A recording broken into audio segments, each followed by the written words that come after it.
Électrochoc, le podcast des électrons libres.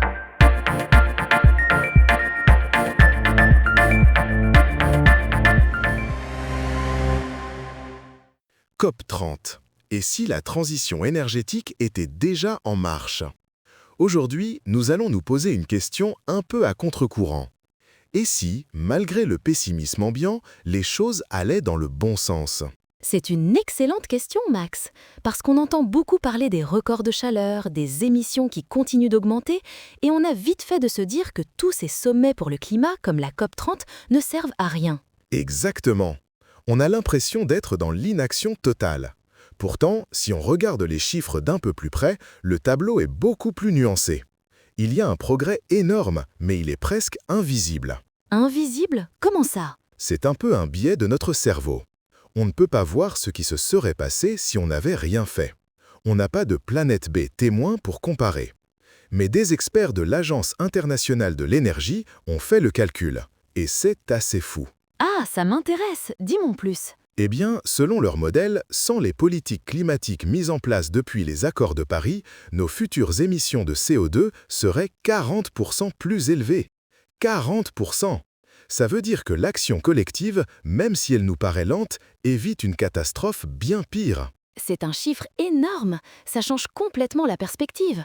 Mais alors, une question se pose.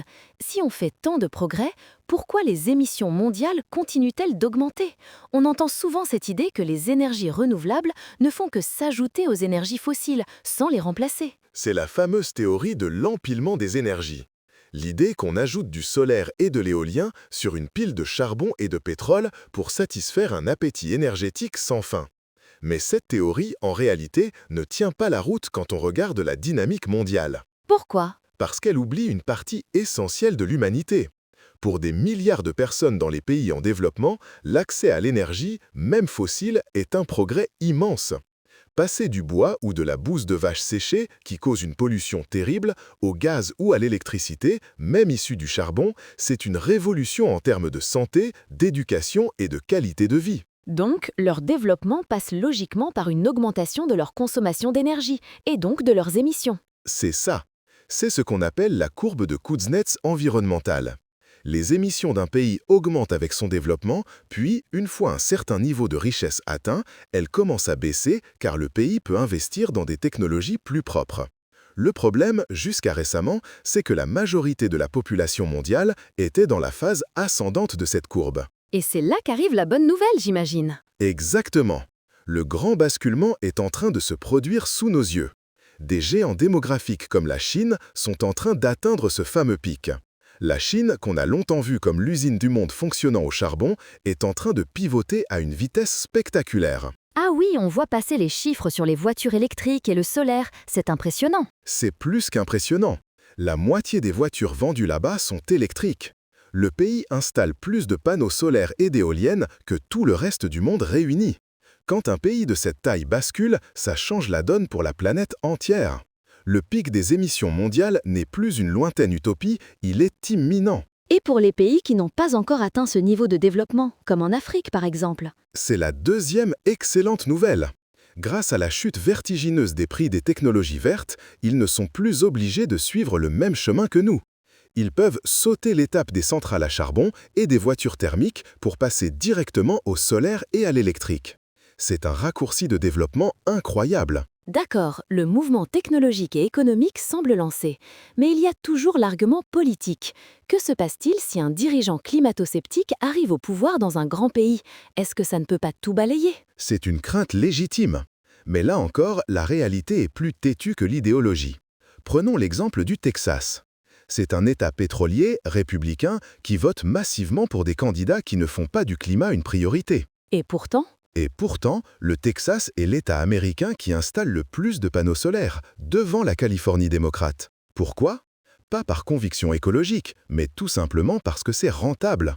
L'énergie solaire y est devenue extrêmement compétitive. Le marché est plus fort que la politique en somme. C'est exactement ça. Une fois que la transition est économiquement avantageuse, elle devient inarrêtable. Les forces du marché et de l'innovation sont des lames de fond bien plus puissantes que les décisions politiques à court terme. Donc, si on résume, le problème du climat n'est pas une fatalité insurmontable, mais plutôt un immense défi d'ingénierie. C'est la meilleure façon de le voir. On connaît la source du problème, la combustion d'énergie fossile dans nos machines. On connaît la solution, remplacer ces machines thermiques par des machines électriques beaucoup plus efficaces. Et la plupart de ces technologies existent déjà et sont compétitives. Voitures électriques, pompes à chaleur, éoliennes, panneaux solaires. Tout à fait. La feuille de route est claire. Il faut accélérer le déploiement de ces technologies en les rendant encore moins chères et innover sur les quelques secteurs qui nous manquent, comme l'acier ou le ciment vert. Finalement, ce techno-optimisme n'est pas un vœu pieux, il est basé sur des faits, sur une dynamique déjà bien réelle. Exactement. Le pessimisme est compréhensible, mais il nous paralyse. La véritable histoire de notre époque, ce n'est pas celle de notre inaction, mais celle d'un basculement technologique et économique d'une rapidité sans précédent. La transition est en marche. La vraie question n'est plus de savoir si on va y arriver, mais à quelle vitesse. Soutenez les électrons libres. Abonnez-vous sur lel.media.